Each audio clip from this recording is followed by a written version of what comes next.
Um, Hi to everyone. I think before I go into my personal reflections tonight and go more in depth on my past and where I come from, I'd like to address three mistakes that I've made last night. I mentioned two uncles that I've never seen. It's actually one I've never met. The other one adopted my brother. I recall him visiting or coming to the family house once or twice. I think he discussed my brother. I don't think that my grandparents wanted my brother away from us, but he was adamant to keep him, and I think it was the right call. At least he grew up in one house. I think he's also a much more stable individual today. Thank the Lord for that. And then I mentioned the 4 provinces for primary school, and I've actually made a mistake. It's 3 provinces. The fourth was Cape Town, and that was from standard 6 onwards. So the 20 primary schools were in 3 provinces across obviously my lifespan. And then I said after 5 years I bought into the business, and it's actually after 4 years. We've been going 5 years now. So just some corrections on what I discussed last night. So like I said, I want to be as truthful and transparent as I possibly can, so I don't want any errors or mistakes. And I did review, and I definitely made a mistake on those items, and I do apologize for that. Tonight, just before I touch on personal reflections, I actually want to give a brief explanation as to what it really is. It's taking the time to think about, meditate, or evaluate and give serious thought to your behaviors, thoughts, attitudes, motives and desires. And I'm going to discuss in detail most of what I can remember about where I come from, and I think it's going to be self-explanatory why I had some of the problems that I have as an adult even today. I think I am facing most of them. I'm addressing them, and hence I'm doing this video series where I really want people to reflect on this and their behavior and how they treat life and how they treat each other. So I don't want to waste too much time. So we'll go into depth on this. So the first thing that I remember is I remember growing up on a farm. My grandfather was a diesel mechanic. He was actually a very good one. One of my uncles as well. He is a mechanic as well. He's a very good mechanic as well. He also, I think, is not an electrician, but an auto electrician maybe. Most of my family is in that trait. I'm more of an electronic individual. I understand electronics, but I also do understand science fairly well, and it's something that I think God blessed me with, because from my early childhood I remember fixing radios, and as early as 7 years old, and I think that's just God's gift. And coincidentally, I'm in this industry today, and I'm actually quite good at what I do, and I have a very good knowledge of electronics and atomic structure and how electricity and electronics work, and I thank God for that, because if it wasn't for that, I don't know where I would have been, because I made a living out of that. So on the farm, I remember my grandmother. I don't think my mother lived with us at the time. I think it was my grandparents and my sister. I can't remember my brother there, and obviously me. I remember us walking on the farm, and I remember a big cow one day. I was actually quite scared of it. It was massive. I was a small boy.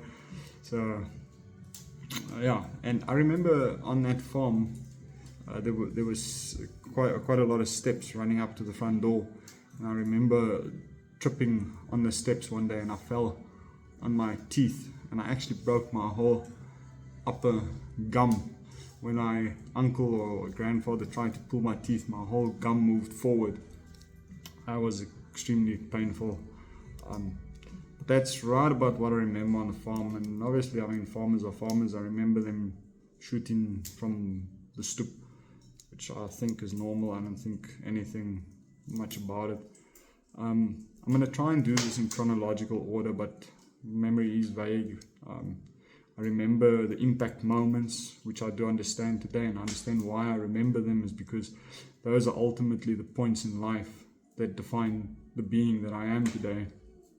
and hence most probably most of the mistakes I've made is because things went wrong in my childhood from very early on. One of the first things I can remember is living in Bloemfontein. And this is something I don't think I've ever told anybody. I think I've maybe told 2 people now recently about this. I don't really like to talk about it. It is very personal, and it's very heartbreaking to think that a boy had to go through that. I remember the house we lived in. Someone in the house saw spirits. I can't remember who that was. So that's something I remember about the house.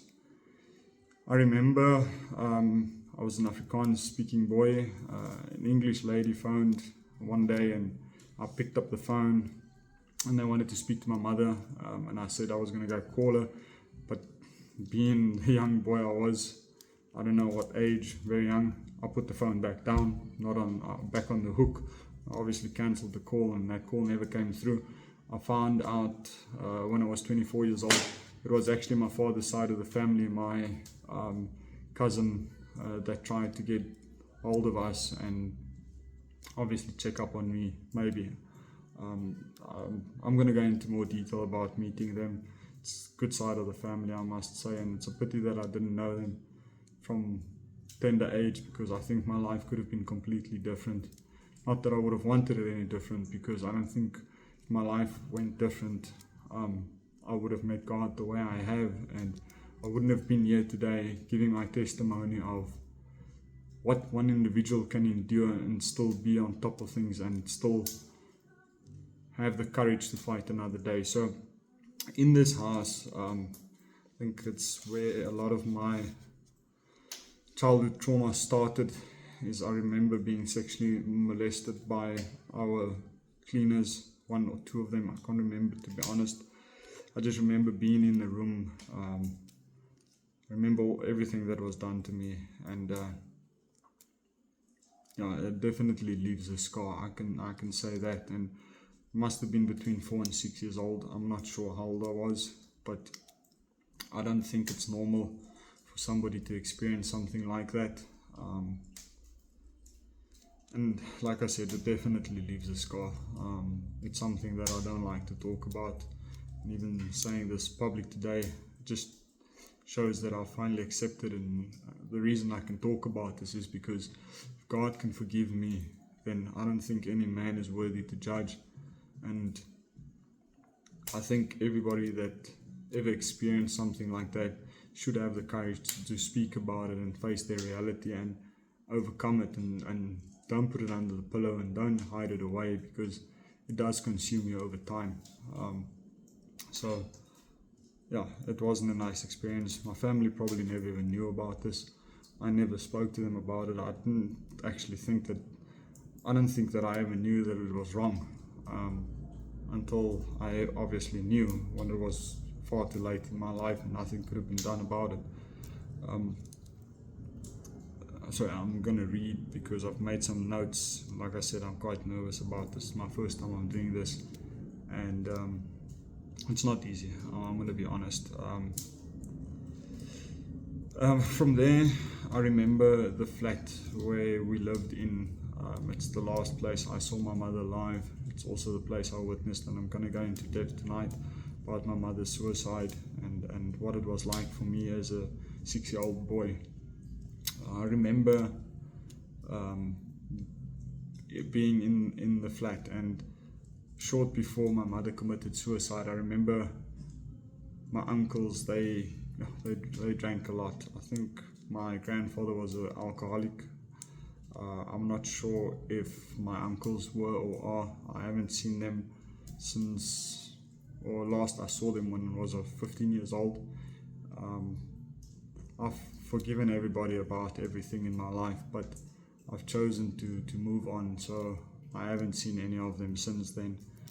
I remember them picking me over the fence, and I went into, there was a business at the back of the plot we stayed in, and I remember taking things for them and bringing it home.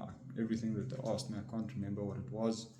I don't know if this was the cause of the fight between one of them and my mother, but I do remember being in the midst of the fight and one of them slapping her in the face. And I remember the hand passing me by when it struck her. And I'm not sure if that was the trigger point for her to decide that she's had enough. But it was in that time frame where that happened. And so the night my mother decided to commit suicide, me, my sister and my brother were in the house. My grandparents weren't home. None of my uncles were there, although I think they lived with us, if not all the time, most of the time in our lives. I do remember always asking why my mother went to work at night, and I'm going to go into depth on that as well through the course of this. I know now why she was. I can say that my mother was a prostitute. I think I might as well go into depth on this now because we are addressing this subject. So as part of my life, I landed up working in a brothel, managing the facility for someone at the age of 16, 17. It's a horrific experience. It's no place for anybody. It's not good. It's drugs, gangs, and the people that come in there are hypocrites, because I can honestly say that on Sundays pastors used to come in with their Bibles, and it's a disgrace to humanity. Hence I'm doing this today, because I think everybody needs to have a second look at who you are. And if you're one of the individuals I saw there, you need to have a second look at yourself and think if what you're doing is right. Because in God's eyes it's not. So the night my mother decided to commit suicide, I remember she called us to the room. She cried. She cried. She was very sad. She told us how much she loved us, and I, being the curious boy I was, I sat in the bed with her. She called us from our bedroom into her bedroom where she spoke to us. Then from there she went to my grandparents' room, and I remember going after her, and I caught her with I saw her with the packet of tablets, sleeping tablets she took from my grandfather's cupboard, and she asked me to go back to my room or her room. I went back, and then shortly after I went back to the kitchen, and I found her with milk in the kitchen where obviously she was taking the tablets. And then we had a coffee or a table where the telephone was standing in the passage, and I remember she had a diary and she was writing from the back of the diary. It was a 1998 or 1990 diary. I can't remember the exact date, but I remember her writing at the back of this book, and she was crying on the phone speaking to somebody, and she held me. And I remember at the hospital we were in the car, me, my sister, and I can't remember who else, and then that's the last time I saw my mother live. The next day I remember sitting in my grandparents' bed with them, me, my brother, and my sister, and them explaining to us that she's not coming back, that she didn't want to come back, and that she fought the doctors off. Until today I don't know why she did what she did, but I do know that she loved us, because I remember her being a fair lady. I remember in that same flat where me, my brother, and my sister received pocket money, and my sister and her got into an argument about something. I can't remember exactly what it was about, but the pocket money got swapped around between me and my sister. My sister was the eldest, I was the middle child, and my brother the youngest, and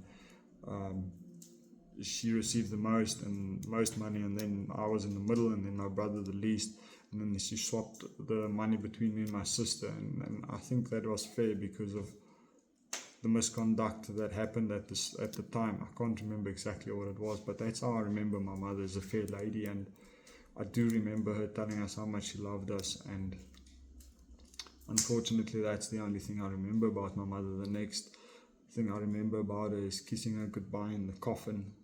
And I remember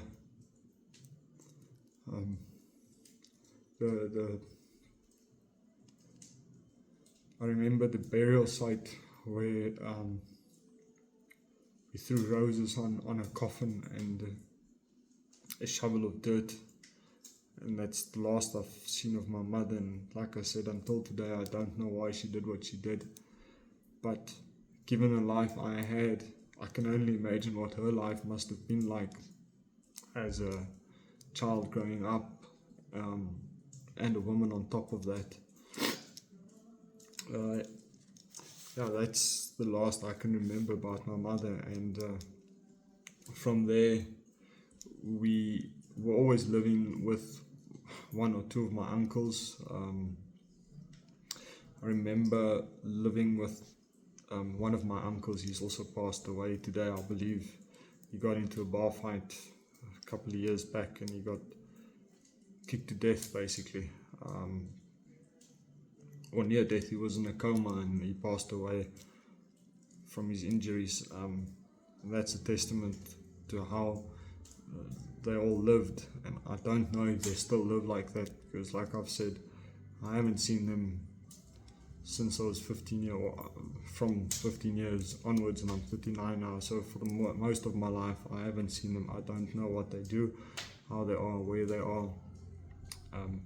Don't know how broken their childhoods were for them to have been that aggressive. But what I can say is, on my reflections, I do understand why I was as aggressive as I was. Most people that know me and know how I grew up, I was a very aggressive boy. From the age of 15, 16 onwards, I calmed down by the age of 26.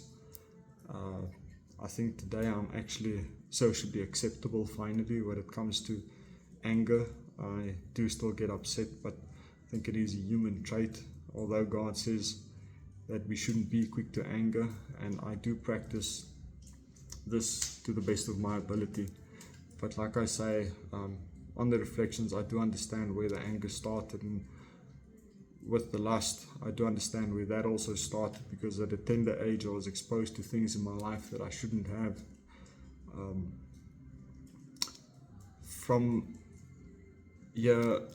Before we lived with this uncle, I remember me and my one cousin, we were like brothers. I loved him dearly, still do. I've met him as a grown man a couple of years back. We don't see each other often because we live in different provinces. He's moved on with his life. I think he's doing okay today. Luckily for him, his mother took him away when he was 7-8 years old. His mother and father got a divorce and she actually moved away, and I think he had a stable home from there. But the same uncle that I was referring to, we lived with, and I remember one evening where there was a stabbing in the house. I think he stabbed his wife.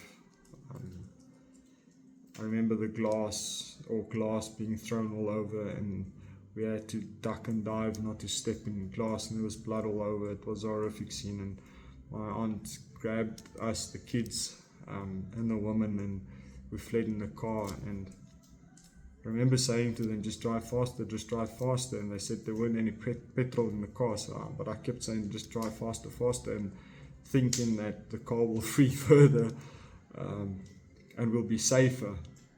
But they were driving slow, and eventually we stopped in a driveway somewhere, and we just hid ourselves from what was happening. And it's I don't think a 5, 6, 7-year-old boy should be exposed to this kind of violence. And I do understand a lot of my violence and why I've experienced the anger that I had in me is because of the anger and violence I was exposed to at a very tender age. I also remember living with this same uncle. My grandparents lived with him as well. And one morning I remember we had to flee the house. He took the R1 or R4 rifle and he chased us out. I think he shot a hole in the car that evening. Don't remember much of it, but I do recall it. Again, I don't think it's something that kids should be exposed to, and like I said, I come through the welfare system, and what I don't understand is why this all happened and why nobody ever picked it up, and why none of these things were addressed up until the age of 15, where I could fend for myself, almost fend for myself, but at least I could have the opportunity to move out and decide to live on the streets, which at this stage was better than the constant abuse. I think I'm going to tell one more story of how I nearly died one evening. Me and the same cousin of mine, we were sent to my grandfather's place where he had moved to. I had moved there as well. It's one of the other uncles. We were living in their granny flat at the back of the yard, and when we got there to get the packet of grandpas we were sent to fetch, my grandfather collected knives, and I remember me and my cousin stealing 2 small little knives. I think they were this big. And that evening, while everyone was having a good time, we were out in the front garden cutting roses and pebbles and all kinds of funny things in the garden, having a good time. And then we went to bed and we went to go sleep. When my grandfather returned home, he obviously found the knife drawer open and the knives missing, and came back looking for them. My cousin and I lied. We said no, we didn't take any of it. But my grandfather knew what he had, so he knew exactly which 2 knives were missing. My uncle had just come out of the bath that evening, and he had it's a rimpi. It's a little leather, it's a thin leather string that he had. And he took me and my cousin into the bathroom. He gave us a beating that I really wish upon nobody, where the stripes were so deep in our behinds that we could literally put our fingers in the gaps, and we were screaming, and I was screaming, and he nearly drowned me in the bath that night, where my grandmother came to my savior. Whilst I think I might have died that night already, at the age of about 6 years old, if not 7. I think I'm going to stop the video here. I'm going to make another one where I'm going to continue from here onwards. I don't want to make the videos too long, but this is a bit of my history and where I come from and what I've experienced. And like I've said in my intro video, that there are people who face a lot worse than me, but I think hopefully by me going public about this and talking to people about this and letting people understand what happens or what's going on in the world, we will reconsider things like the fact that we have a location in South Africa called Diepsloot, where I watched the documentary, and everybody, or all the girls in that location, basically over the age of 12 years old, are raped, and yet nobody's doing anything about it. And hence I'm here today making my life story public and hoping that we can make a difference in people's lives, and we can start looking at how we can help the children and help people like me, of how I grew up, and how to raise a better generation, because I honestly think and feel that the generations are deteriorating. They're not getting better, they're getting worse. Yes, the technology is getting better and the lifestyles are improving, but we're definitely failing the children, because there's a minority that are excelling, but the majority is falling behind. And hopefully by going public with this story, we can address these kind of issues. And like I said, this is something up until the age of 6 years old. I'm going to go into more depth of how I landed on the streets, how I landed in some horrible places, drug addict, and how I eventually came to be where I am today, where I think for most people it's considered a success, where I don't think it's success. I believe that success is never quitting, never giving up. And like I say, we face a lot of God's people on a daily basis on the corners of the streets, and we don't know what they've gone through, we don't know what they've endured. And I want people to have a second look at those individuals and understand, or try and understand, what got them to where they are. But if you would follow my journey, I'm definitely going to go into more depth on the next video. I'm going to try, like I said, to do this chronological order, but I've written some things down, but as I remember more things, I will mention it. So it might be a little bit up and down, and I don't want to do 2-3 video shoots. I'm going to do this authentic. If it's right, it's right. If it's wrong, it's wrong. If it's out of order, it's true. It's who I am, it's what I've endured, and it's what my life used to be. Yes. So I'm going to stop the video here, and then I will make a second video continuing where I've stopped today.